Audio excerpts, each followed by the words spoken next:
Remakes are not that surprising to video game players in this day and age.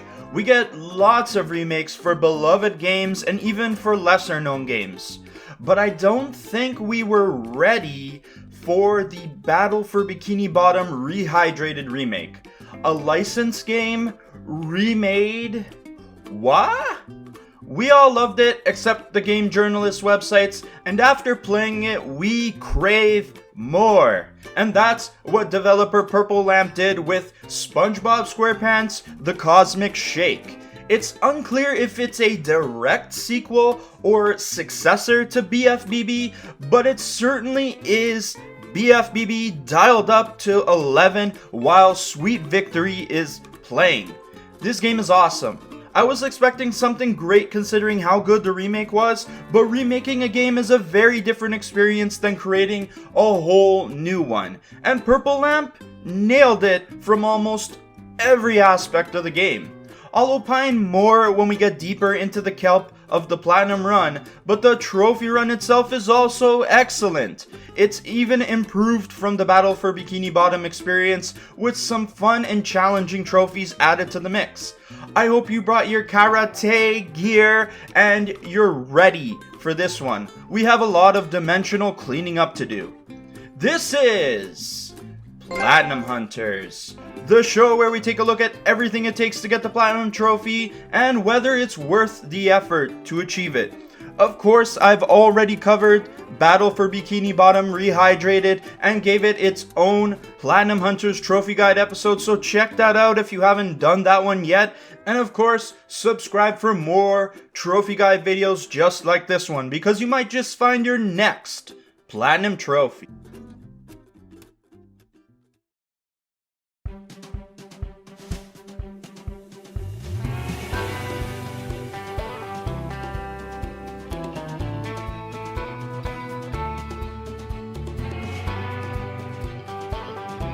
Trophy-wise, the Cosmic Shake follows the familiar platformer trophy run formula, but it maximizes it as much as possible. The roadmap breaks down like so. First, beat and unlock all 7 different dimensions and beat the last boss. You can collect as many collectibles as you want while doing it, but this time you are not progression gated like you were in Battle for Bikini Bottom. Then your next step is to replay all the levels and collect all the rest of the collectibles.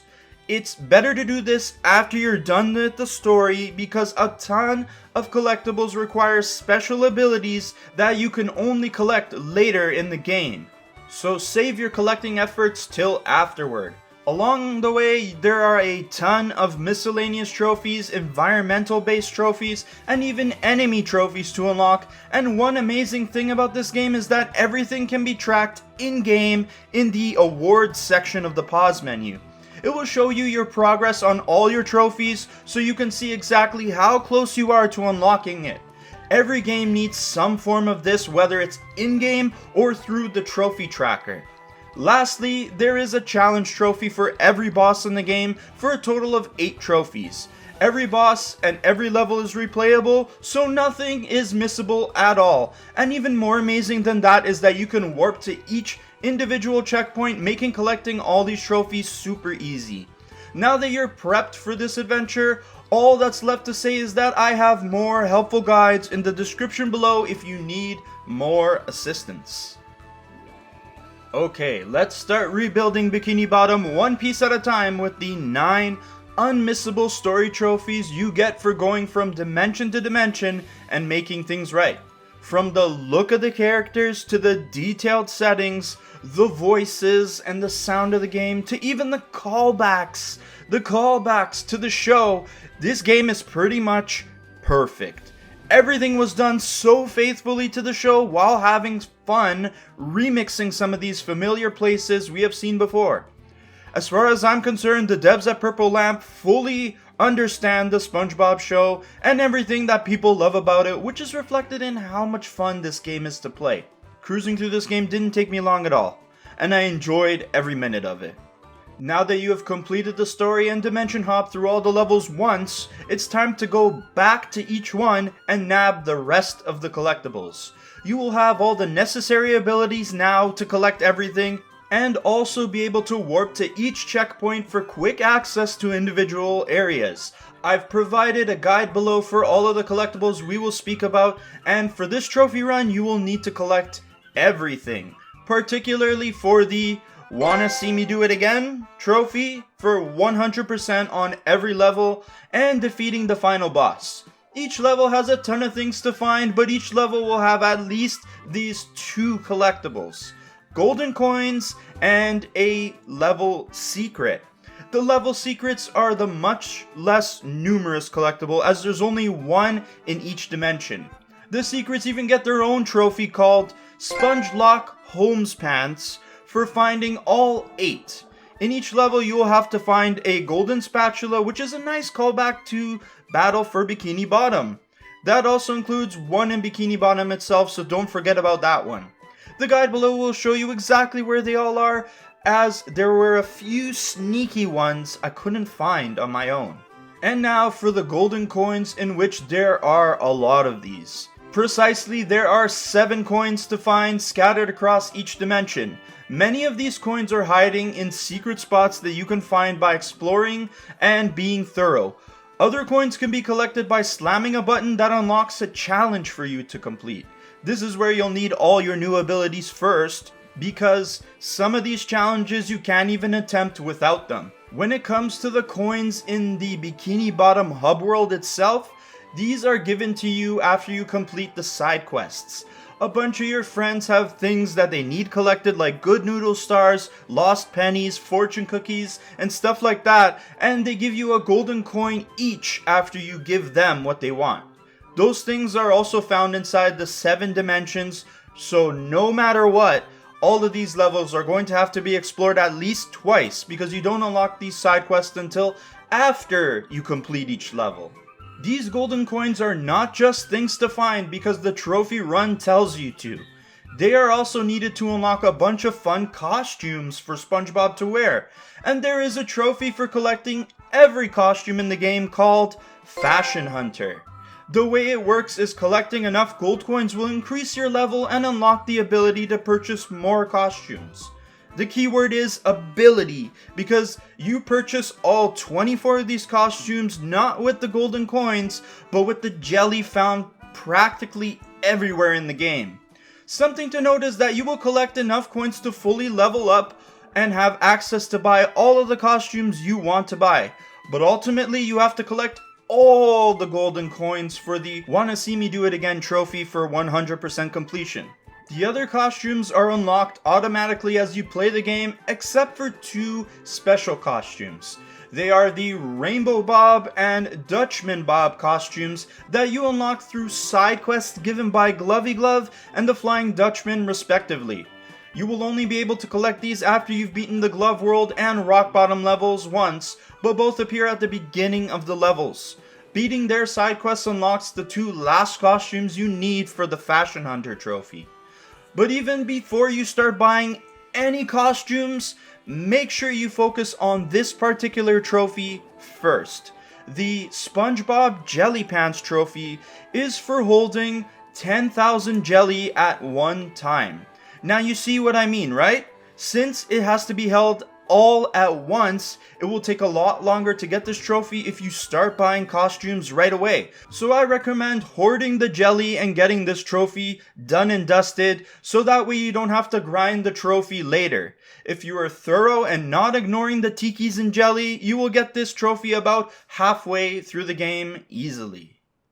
That's all the collectibles, and now let's take a look at some ability-based trophies and enemy trophies. Since the battle for Bikini Bottom, SpongeBob has picked up a few new tricks, plus he learns a whole bunch of new ones as this adventure continues. It sucks we don't have Sandy and Patrick back as playable characters, but SpongeBob has a wide array of tools that kind of make up their movesets. Like, he can bubble up enemies to immobilize them, and if you catch 100 enemies, you will pop the King of Bubbles trophy. It's a default ability, so you can start using it from the very beginning. If you bubble up an enemy not paying attention, you can get the Bamboozled trophy. Just bubble up an enemy before they notice your bright yellow presence, and you got yourself another easy trophy. My favorite new ability from SpongeBob's arsenal is the Karate Kick.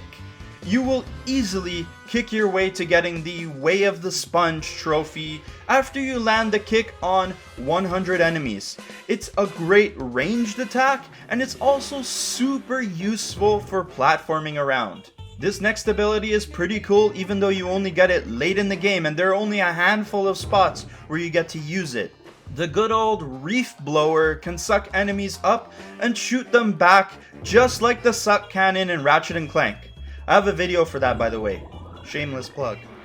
Anyways, the Spring Cleaning Trophy asks you to suck up 100 enemies with the powerful Reef Blower, and there is no better place to do this than in Bikini Bottom, where enemies will keep spawning.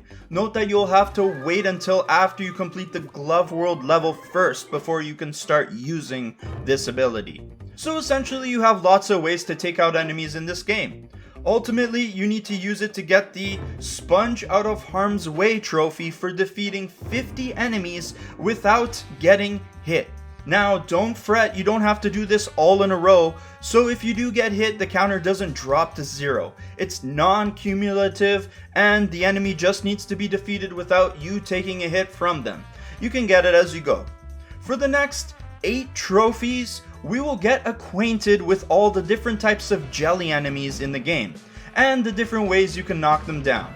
For example, the tartar jellies will lob the delicious but deadly condiment at you, and you can get the Bubble the Trouble trophy if you bubble them mid-attack 10 times. We have talked about the ability already, and it's a great way to calm down these annoying jellies.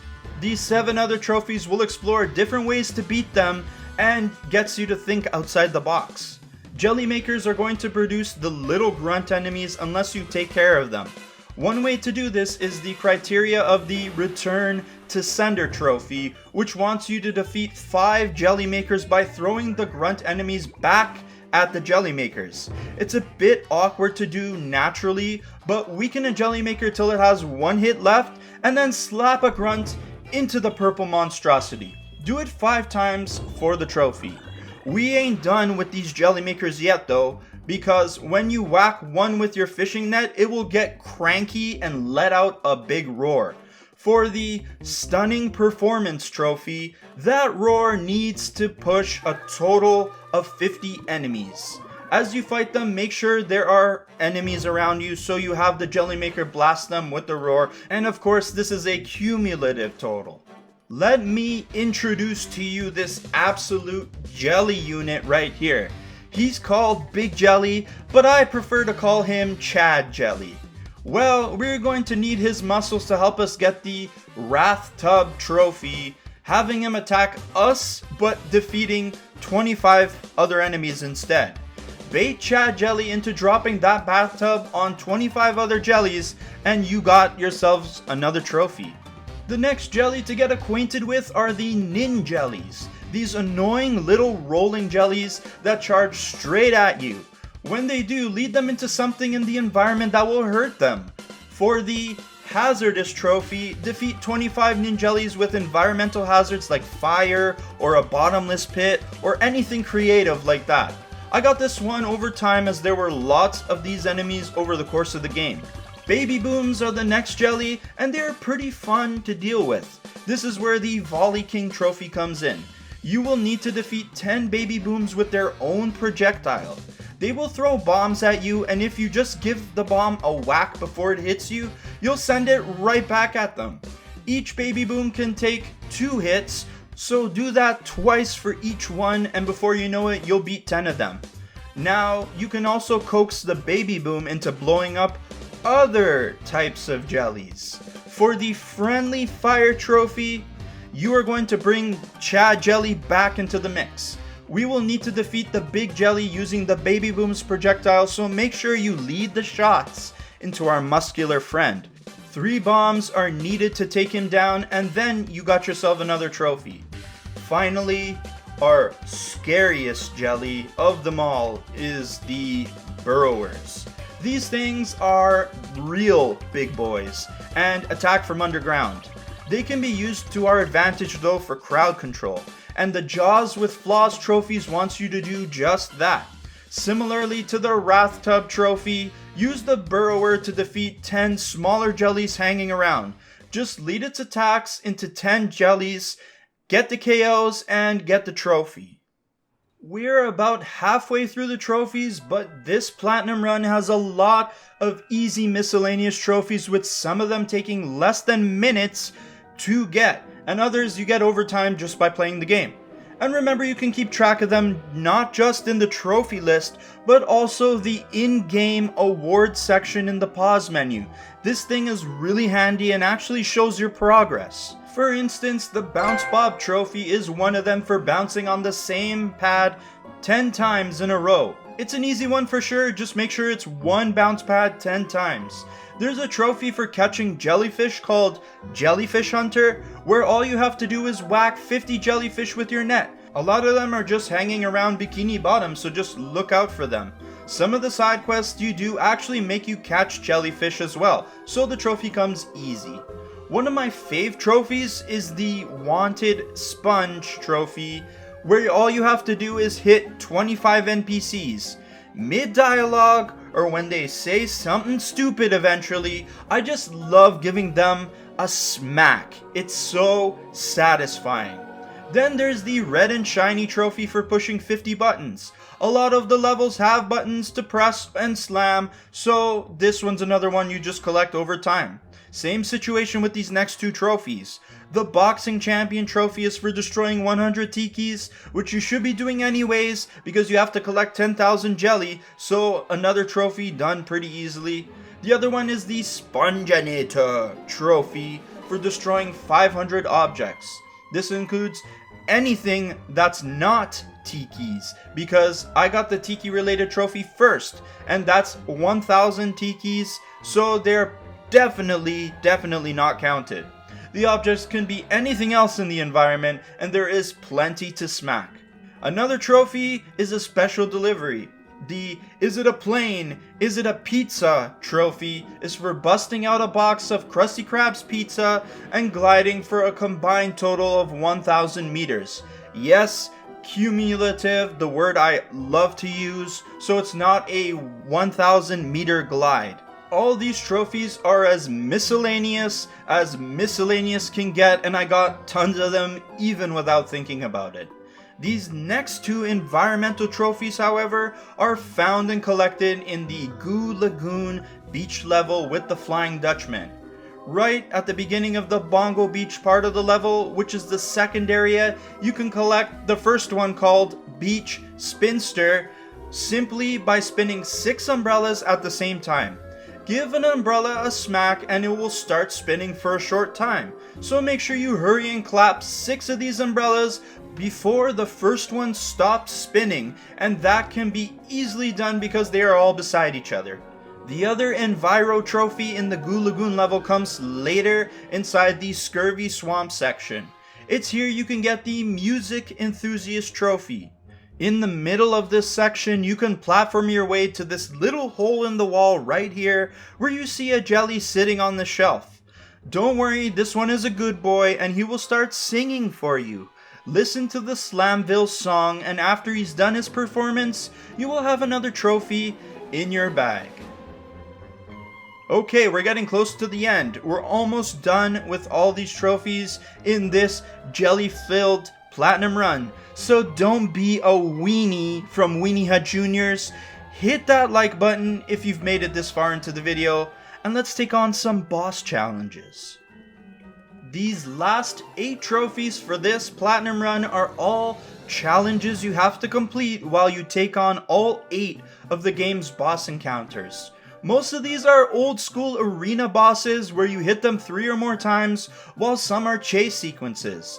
In order to cover these trophies, I'm going to have to show you the boss fights themselves, so if you don't like that, go beat them and come back. The spoiler warning is being issued right now. Also note that I'm covering these trophies assuming you have already beaten the boss at least once, and you are replaying the fight through level select. Being able to face these bosses again makes none of these fights missable, and that's amazing to see. Alright, time to arrest Mr. Krabs, who is having too much fun in this Wild West timeline. For the trophy, the good, the bad, and the crabby, you will need to catch Mr. Krabs in the train sequence in less than 3 minutes. You're gonna have to haul spongy ass for this one. For most of these train doors, you can just walk up to it to get it to open, or hit a button to pop it open. There are only a couple of times where you have to stop and take care of the enemies to get it to open. So if you want to be fast, use your karate kick to bounce off enemies and keep moving through the train and its many obstacles. It took me a few tries to beat it, and yes, it sucks that you have to play through the entire section over again, including the seahorse part, but 3 minutes is definitely doable, and you will catch Mr. Krabs and that trophy at the speed of Sponge. Next boss is a real fight as you fight Sandy for the Karate King trophy. The challenge for this showdown is to not get hit at all in the Sandy boss fight. And I mean at all, not from her spinning hamster wheel of doom or the jellies that spawn. This trophy can be tricky, but it can be done with a few helpful tips. The first thing you have to worry about is when the cutscenes spawn you in a dangerous spot. Just make sure you know how to get out of the way quickly. The horizontal spinning wheel is the one I'm talking about, as this thing is coming for you as soon as you skip that cutscene. Make sure you move and dodge out of the way quickly. The other thing that will ruin your run is the wave of bodyguards. Make sure you remember their pattern and dodge roll through the hole they make. The rest of the fight is pretty simple. Don't get hit by the jellies, especially the ninja ones, and don't get run over by the wheel. You got this, Sponge Bruce Lee Pants. Onwards to the ship battle on the beaches, where you can collect the Deck Scrubber trophy if you reclaim the Flying Dutchman ship in less than 5 minutes. The biggest thing to remember is that you have to make the ships move into place to continue along the path. You have time, so focus on platforming properly and then make your way to the stolen Flying Dutchman ship. Then you have to take care of Prawn's jelly crew one by one. At the last part of the ship, you can use the Baby Boom Jelly's bomb to take out the big jelly faster. Get to the ship, clear out all the jelly, and fire the cannon in under 5 minutes, and the trophy is rightfully yours. This next one is also a race to the top of the area, but you have to be a little more flawless getting there. The Pet You Didn't See Coming trophy is for smacking all 3 snack machines without getting seen by King Gary. Use the railings and snails for cover, and it's okay if the light goes red for a split second. You will get the trophy at the end anyways if that happens. What sets it off is if he gets you with his laser. Normally I tell you to take it slow, but speed can actually help here. Sometimes Gary is slow to move his gaze to the next section, and sometimes you can just blitz to the next corner without ever being in danger. So keep your eyes on where Gary is going to patrol next, and then carefully climb up to the 3rd snack machine without being spotted. If you can do that, this trophy is as good as yours. This one was a tad annoying because of all the chaos that goes on during this section. It's here in the prehistoric section where you can't get hit by any of Pom Pom's shockwave attacks, so you can get the dehydrated trophy. So SpongeGar Tabunga when waves come. Jump over the floor ones and walk through the holes between the big sloshy ones.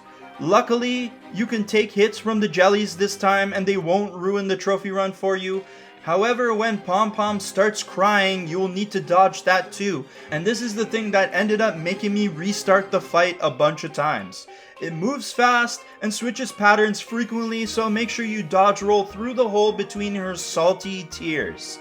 After the first wave passes you, start booking it in the direction that it's going so you don't have to deal with the second wave that comes through. Make it to the end of the fight without getting touched by Pom Pom's attacks, and you got this one. Here's another one where you can't get hit, and it also involves Pearl too. What the heck, Pearl?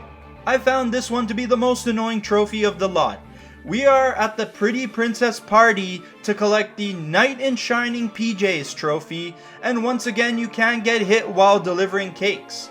I should clarify that you can't take damage while doing this, as you can get stunned by Witchy's blasts. That's fine as long as it doesn't take off health. It's the jellies looking for a follow-up hit that are the real problem. make sure you don't take a direct hit while you are serving up these cakes. It will take a few tries, no doubt. Like I said before, none of these little challenges are ever truly infuriating or wall you off. The second last fight is against a jaded and jealous mascot. For the trophy Splash Zone, you have to lure Glovey Glove, the face or rather the hand of Glove World, to hit 20 enemies with mortar attacks and his other harmful tricks. This one is pretty easy, and you just have to lead Glovey Glove shots into the jellies running around. Oh, and stay alive, of course. Enemies will be spawning in the first and second parts of the fight, so just count out how many kills you, or rather Glovey, gets. The trophy won't pop till the end of the fight, so if you didn't get it, try it again. The last trophy of this entire goofy goober trophy run is Tentacle Dodger, and it's in the last boss fight with, you guessed it, Madam Cassandra. Of course it was her.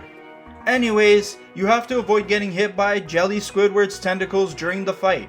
Poor Squidward never catches a break. To be completely honest, I didn't even know about this trophy at all, and I got it on the first go. It's easy to avoid his tentacles if you just stay on the back platforms and keep an eye out when they come out to play. The attacks were pretty infrequent because Jelly Squidward would rather throw some wave attacks instead. So the trophy is also a pretty easy one to get, and if you do get hit, just restart and try it again. With that last trophy done, you have restored Bikini Bottom, sort of. And now we're done with this cosmic trophy run. What an absolute romp of an adventure. We visited a ton of familiar yet different places, which were all cool, and most importantly, we got to annoy Squidward some more. All in a day's work for a sponge. So if you've collected all the iconic costumes, brought back all of the Bikini Bottom denizens, beat all of the boss challenges, set the M to W for Wumbo, and collected all the trophies, congratulations! You will be awarded the One Sponge to Rule Them All Platinum Trophy for SpongeBob SquarePants The Cosmic Shake. Victory Screech! As far as DLC and add-on trophies go, I don't get the vibe that this game is going to get any sets. But I've been proven wrong before, so I'll just say quickly that if this game does get DLC trophies, I'll definitely cover it on the channel in its own video. Check the description below for any updates on that front. Overall, I personally think this game is a contender for my Game of the Year list, unless we are in for an absolutely popping year. I loved every minute of playing this game, and it's a beautiful successor to some absolute classic SpongeBob games. And trophy-wise, the Platinum Run is really interesting with some nice boss challenges to coincide with the collectible hunt that platformers usually make you do. With the tracking of the trophies in-game, I really don't know how they could have made this trophy run better without resorting to things like time trials or New Game Plus, in which not everybody likes that stuff anyways. I guess what I'm trying to say is that it's the perfect platinum run for a game like this. I hope Purple Lamp doesn't stop here. I would love to see them make another SpongeBob game. They absolutely flex their love for the characters, lore, settings, and everything else in this game, and maybe the next step for them is to go even bigger. A fully realized Bikini Bottom hub world style game, or something like that. I've kept you guys here long enough and gushed just as long about the Cosmic Shake, so all in all, everything about this game is sponge-tastic. Thanks for watching this video. I hope you guys enjoyed it, and I also hope my victory screech didn't break your eardrums. But that's literally the first thing I thought of when I got the platinum trophy for this game. I hope you guys do the same. Go get that platinum trophy, go do a victory screech, and be happy. It's a good time for licensed games, I think. Another one I can think of is Teenage Mutant Ninja Turtles Shredder's Revenge, which we still have to cover here on the channel. So definitely subscribe for more videos. I hope all you weenies have incredible trophy hunting expeditions, and peace out.